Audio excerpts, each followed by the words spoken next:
buntag mga igsuon, mayong buntag ka natong tanan, labi na sa atong tigpaminaw sa atong radio o labi na sa atong live sa Facebook karon. Good morning kaninyong tanan. Hinaut pa na kamo sa maayong kahimtangan karon samtang kita magatuon sa pulong sa Dios o karon nga kabuntagon. Pasalamat kita sa Dios tungod kay gihatagan kita higayon makapaminaw kita sa iyang pulong o karong adlaw karong August 1 no 2022. Salamat kaniya tungod kay nakaabot kita niya ning bulana sa August, nalampasan nato ang July. Salamat kita niya sa Dios tungod kay ang Ginoo nagpamatuod nga maayo gid sa atong kinabuhi. O karon magapadayon kita sa pagtuon sa atong kaluwasan sa atong kalag.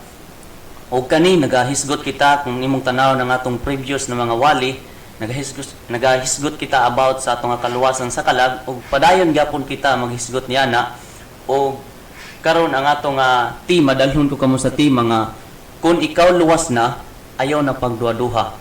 Mao na ang atong paghisgutan karon. Atong basahon ng John chapter 10 verse 28 down to 29. Ingon sa pulong sa Dios, ingon siya dito og ako naghatag ngadto kanila og kinabuhing dayon og sila dili gayud malaglag ni adunay tawo nga makaagaw kanila gikan sa akong kamot. In verse 29, ang akong amahan nga mihatag kanila kanako mas dako kaysa tanan og walay tawo nga makahimo nga sa pag-agaw kanila gikan sa kamot sa akong amahan. So ang pulong sa Dios magapanalangin kanatong tanan before kita magasugod, maga-pray na pa kita. Kanimo o Dios na balaan, salamat Ginoo sa imong kaayo, salamat Ginoo Amahan sa imong pagpukaw kanamo, sa diin kay makapaminaw na usab Ginoo sa imong pulong. Hinaut pa unta Ginoo Amahan, ikaw magahatag kanamo og wisdom na masabtan namo kini sa simple og pinakasayon nga pamaagi Ginoo aron na magamit namo Ginoo sa mga pagkinabuhi ug especially Ginoo sa mga kaluwasan sa among kalag nga makasigurado kami og dili na kami angayan nga mahadlok tungod kay sigurado na kami diha sa imong kamot og dalaygon ikaw Dios sa walay katapusan. Pasayloa ako Ginoo sa akong masala na wala ikaw nagakahimot Ginoo Amahan og nagaampo sa bawo Ginoo na ikaw maghatag kanako og langit nung kaalam na masabtan ko kini og masaysay ko sa pinakasimple nga pamaagi Ginoo og wala ko mahimo kung wala imong tabang og kining tanan namong ginatugyan gipasalamatan sa pangalan lamang ni Ginoong Hesus. Amen. Once again, mayong buntag mga higala. Og atong tema karon is kung ikaw luwas na, ayaw na pagduha-duha. So sa dihang ikaw na luwas, nakaangkon ka sa kinabuhing walay katapusan o tungod niya na imong before ka niya na nakasabot, imong nasabtan una sa atong mga previous na mga wali na ikaw ako kitang tanan makasasala sa mata sa Dios o tungod sa atong sala padulong kita sa impierno o dili kita angayan na makaadto sa langit tungod kay makasasala man kita. O pero sa dihang nga ikaw nakaangkon sa kinabuhing walay katapusan, nadawat nimo si Jesus Christ sa imong kinabuhi na nakay kinabuhing walay katapusan ug makasigurado kaniya na nga kung mamatay ka, langit ka padulong tungod kay ang Bible nagsulti nga ikaw makasigurado na niya na. O ang pangutana mao kini, ngano nga dili na magduha-duha kung ikaw luwas na? O nganong dili na kinahanglan magduha-duha kita nga luwas na kita samtang aniya pa kita niining kalibutan. Tungod kay ang Bible nagsulti mga higala tungod kay ang kaluwasan libre. Tungod kay ang kaluwasan libre. No libre siya, wala siya gibayran. Unsa day kalainan sa libre o imong haguan higala? Ingon sa Bible, isa sa mga example ni Apostol Pablo gisulat sa Romans sa Roma kapitulo 4 bersikulo 4, ingon siya dito karon ngadto kaniya nga nagabuhat mao ang ganti nga wala giisip nga grasya apan utang. Subuti pasabot higala, dili na kita magduha-duha sa atong kaluwasan tungod kay kini libre. Kay kung dili pa kini libre na delikado o kita niya na magaduha-duha kita niya na. O ingon sa verse sa last part apan utang. Unsa man buti pasabot nini kung imong tanawon kung imong trabahuhan di ay ang usa ka butang giisip na kanan na siya na siya bayad na utang dili ka na regalo. Subuti pasabot ang kaluwasan is regalo.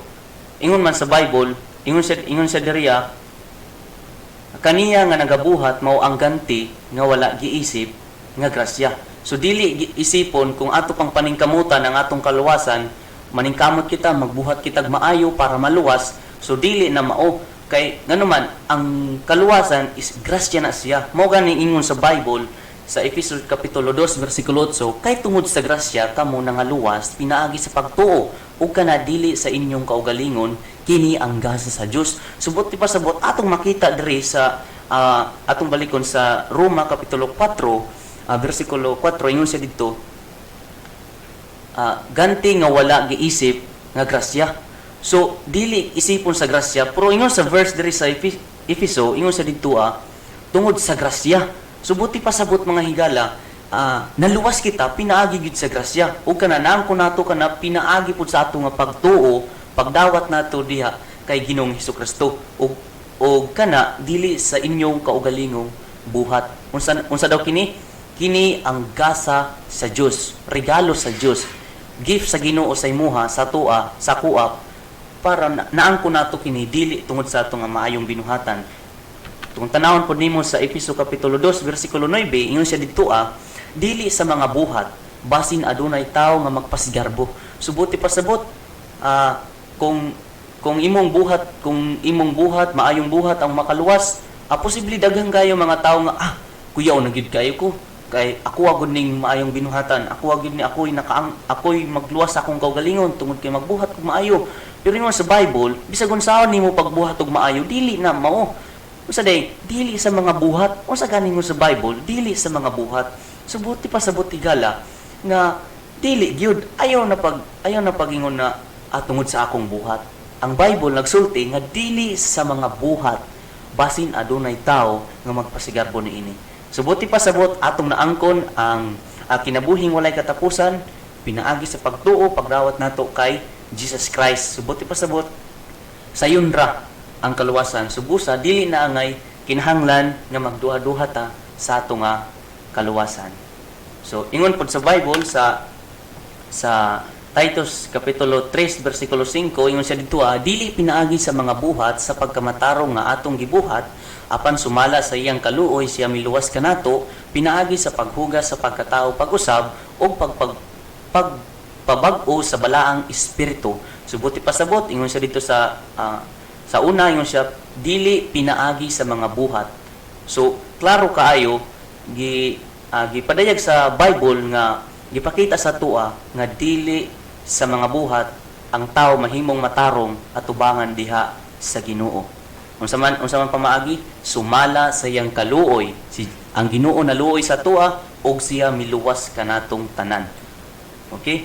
So, mao na ang una, tungod kay ang kaluwasan, libre. Ngano nga dili na magduha-duha kung ikaw luwas na? Ikaduha nga tubag mao kini. Tungod kay ang Dios nagsaad nga ikaw anak na niya. Ang Bible nagsulti gid niya na nga sa dihang ikaw mituo, midawat ka kay Kristo, nakaangkon ka sa kinabuhing walay katapusan ug nagsaad ang Ginoo nga nahimo kang anak sa Dios. Ang pangutana, kung ikaw karon nagduha-duha, ayon na pagduha-duha. Nganuman, ang Dios na mismo ang nagsulti nga ikaw mahimo ng anak sa Dios. Kung ang imong silingan na magsulti nga ikaw mahimo kang anak sa Dios, dili, pero ang Bible niya na nagsulti nga ikaw mahimo na kang anak sa Dios kung nagdawat ka, gidawat nimo si Jesus Christ, isip nga imong manluluwas sa imong kinabuhi, nakaangkon ka sa kinabuhing walay katapusan o gipromise ka na sa Ginoo o kana dili na gyud mawala sa imoa. Ngano man anak na kaniya. Ang pangutana, ang anak sa tao, ang anak sa Dios asa padulong sa langit o sa impierno. So ikaw ni makatubag niya na, pero ang akong tubag niya na sa langit. Nganong sa langit man, tungod kay naa na siya relasyon diya sa Ginoo, nahimo na siyang anak sa Dios. So busa, ayaw na pagduha-duha kung ikaw luwas na. Nakaangkon na ka sa kinabuhing walay katapusan, ayaw na pagduha-duha. Ngayon sa Bible, sa 1 Kapitulo 1, versikulo 12, apan kadtong midawat ug misalig kaniya, gihatagan niya sa katungod sa pagkahimong mga anak sa Dios. So klaro kaayo, kumon kaayo kini na verse, sayon ra kayo sabton, bisag dili na balik kuan-kuanon ka ng lubag-lubagon para masabtan, kun dili klaro na kayo, ingon siya dito, apan kadtong midawat og misalig kaniya, gihatagan niya sa katungod sa pagkahimong mga anak sa Dios. Anak na ka sa Ginoo ay napagduha-duha. Kung ang imong ginikanan mo ingon, sila mo ingon nga anak na ka sa Dios, kabakakan sian, dili man na tinuod.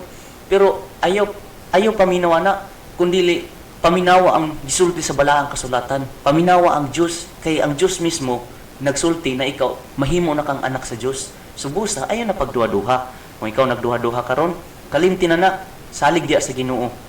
O ingon sa Bible, bisan kinsa nga nagasugid nga si Jesus mo ang anak sa Dios, ang Dios magpabilin kaniya o siya magpabilin sa Dios. Subuti pa sabot, kung ikaw higala nakaangkon na sa kinabuhing walay katapusan, kauban na nimo ang Ginoo, ay napagduha-duha, ayaw nakahadlok o siya ang presence sa Ginoo naa na sa imo ay nakahadlok o ayaw napagduha-duha. Kay kung magduha-duha ta, buti pa sabot nga wala na to tanan-tanan gisurrender ang atong kinabuhi diya sa Ginoo kung nagduha-duha ta. Pero kay kung wala kita nagduha-duha, so isalig ikuha nato sa Ginoo ang atong kinabuhi para malig-on kita diha sa Ginoo. Mao na ang ikaduha nga tubag. Ikatulo, ngano nga dili magduha-duha kung ikaw luwas na? Ikatulo na tubag mao kini, tungod kay walay makaagaw kanimo gikan sa Dios. Subuti pa sabot higala, ikaw kung nadawat na nimo, nakaangkon na ka, wala naangkon na nimo sa Jesus Christ, wala nay makaagaw kanimo. Bisag kinsa pa na siya, bisag dato pa na siya, bisag power pa na siya diha, matanggal sa imo para mawala ka sa Ginoo, dili na siya mao. Kun dili, wala nay makaagaw kanimo. Sumala sa Bible sa gisulti. Unsa ingon sa Bible sa atong text nga gisgutan ganina, ingon siya, ang akong amahan nga mihatag kanila kanako mas dako kaysa tanan, ug walay tawo nga makahimo nga sa mga pag-agaw kanila gikan sa kamot sa akong amahan. Subuti pa sabot higala, bisan kinsa walay makakuha kanimo gikan sa kamot sa Dios. Nganong walay makaagaw kan sa tua gikan sa Dios. Unsa dining agawon kanang kwaon sa tua? Mao ni ang kana magduha-duha kita. Kana bitaw magingong kita na kita buhatan tag duha, makahimo kita duha-duha para antud magduha-duha kita, antud nga mawala kita sa Dios. Pero ang Bible dili niya na sa dihang naangkon nimo siya, dili na gid ka mawala sa Dios, dili na matanggal ang kinabuhing walay katapusan. Ingon siya dito og sa verse 28, ingon siya, og ako naghatag ngadto kanila og kinabuhing dayon, og sila dili gayud malaglag ni adunay tawo nga makaagaw kanila gikan sa akong kamot. Subuti pa sabot, nadawat nimo si Jesus Christ, nakaangkon ka sa kinabuhing walay katapusan, og dili na ka malaglag. Kanang buti pasabot ka na malaglag, mao nang impierno. Dili na ka makaadto sa impierno tungod kay Jesus Christ, mga higala. Mao na siya. Kung ay napagduha-duha ni adunay tawo nga makaagaw kanila gikan sa kamot sa Dios. So atong makita higala, kay nganuman, kay kining kinabuhing walay katapusan, kung tanaw nimo, mao na ang ginaingon na sa English is eternal life. Mao nang magyong ganita eternal, buti pasabot wala na siya katapusan. Kanang dili siya temporal ba, nabitaw naangkon na nimo, wala na makaagaw niya na ug walay katapusan. Simple, walay katapusan. No, mo na siya. Ug ingon po dimo dito, makita po dimo dito sa 1 kapitulo 5 bersikulo 24, ingon siya dito sa pagkatinuod nagaingon ako kaninyo, ang nagapatalinghog sa akong pulong ug nagatuo kaniya nga nagsugo kanako, may kinabuhi nga walay katapusan, ug dili pagahukman sa silot, kundili miagi na gikan sa kamatayon ngadto sa kinabuhi. Subuti pasabot, mga higala, nga ikaw nagingon si Jesus nini sa pagkatinuod nagaingon ako kaninyo. Ang nagapatalinghog siyang pulong ug nagtuo kaniya nga nagsugo kanako, naanay kinabuhing walay katapusan. Nakaangkon na ka sa kinabuhing walay katapusan. So parehara gud sa patay. Ang patay, kung imong tanawon, patay na siya. Pagka man sa patay, murag gibuhi ba. Pagkabuhi, dili na siya mubalik pagkapatay. Kanang sa napatay na ka, tapos gibuhi ka sa Dios. Pagbuhi sa Dios sa imo, dili na ka mapatay. Ug mao na siya dito ang pareha ng example niya na ingon siya dito ug dili pagahukman sa silot kun dili miagi nagikan sa kamatayon ngadto sa kinabuhi. Subuti pasabot nakalabang na ka sa kamatayon o kaysa una man gud patay kita pero nakalabang na kita niya na tungod kay Jesus Christ o nabuhi na kita o nakaangkon kita sa kinabuhing walay katapusan. So mao na nga dili na kinahanglan magduha-duha. So pangutana mo kini atong makonsider nga pangutana sa ato nga pagtuon karon is mao ni siya. Mahimo pa ba ako nga luwas kung ako makasala? No? Mahimo pa ba ako nga luwas kung ako makasala? What if kung sa dihang na magayon ka Brother Aljon, anong makaingon man ka nga luwas pa ko? Luwas gyud ko tungod makasala pa man ko. Ang tubag mao ni siya. Ang Bible sa katong-atong sala, ang penalty sa ato nga sala mao ang kamatayon. Mao tong gipakamatyan ni Ginoong Hesukristo o kung ato gidawat nato si Jesus Christ na atay kinabuhing walay katapusan. Akong balikon is eternal. Pag nadawat na nimo tong bayad sa ato nga sala, mao ang bayad sa ato nga sala kamatayon o pag nadawat nato si Jesus Christ kinabuhing walay katapusan eternal. So dili na siya mawala kundi napatay napamanggod ta diri sa ato nga body kanang flesh nato nga makasala pa kita. Pero mga challenge kita sa pulong sa Ginoo sa diha nga makasala kita diha kaniya o mao ni siya ang challenge sa Ginoo. Ingon sa Bible sa 1 John chapter 1 verse 9, kung kita magasugid sa atong mga sala, siya nga matinumanon ug matarong sa pagpasaylo kanato sa atong mga sala ug sa paghinlo kanato gikan sa tanang pagkadili matarong.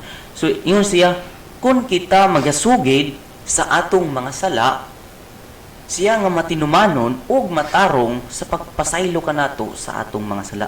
So kaya pasayloon sa Ginoo ang ato nga sala.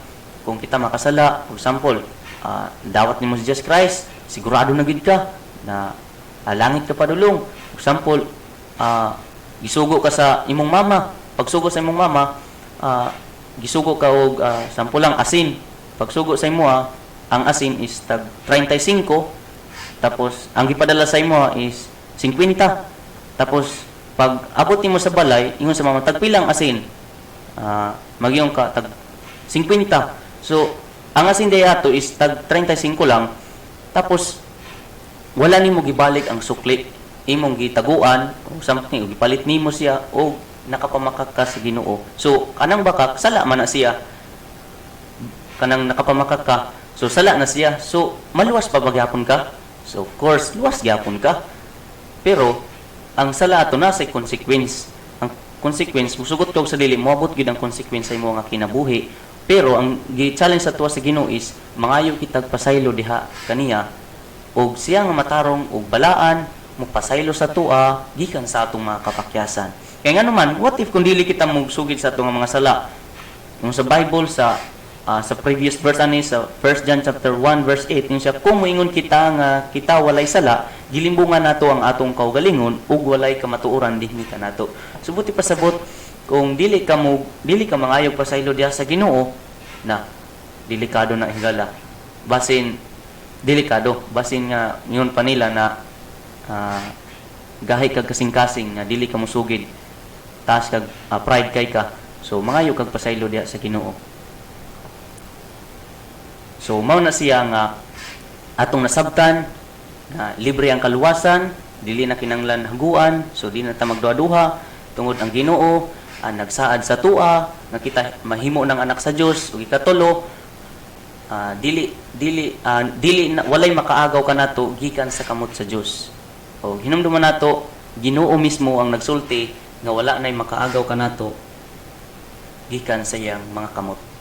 Dalaygon ang Dios sa iyang pulong mao nang gingon na kung ikaw luwas na ayaw na pagduha-duha. Ang pulong sa Dios magapanalangin kanatong tanan, magapray kita Kanimo o Dios, salamat sa mubong panahon nga imong gihatag kanamo nga sa din kami nakapaminaw kami sa imong nga pulong. Salamat Ginoo Amahan tungod sa imong nga kaayo. Salamat sa pag-remind sa matagusa nga dili na kami hangayan magduha-duha tungod kay si Ginoong Hesukristo naghatag og kinabuhing walay katapusan o kana among naangkon pinaagi sa pagtuo, pagdawat dili sa mga buhat o dili sa mga simbahan kundi pinaagi lamang kay Jesus Christ. Ug salamat niya na kay ikaw nagaingon, nagasaad ikaw na mahimo na mo kaming anak sa Dios o wala nay makaagaw kanamo gikan sa mga kamot nimo Ginoo. Dalaygon ikaw Dios sa walay katapusan. Salamat gyud sa imong nga kaayo. Ug kining tanan akong ginatugyan gipasalamatan sa pangalan ni Ginoong Hesus among Dios bugtong manuluwas. Amen.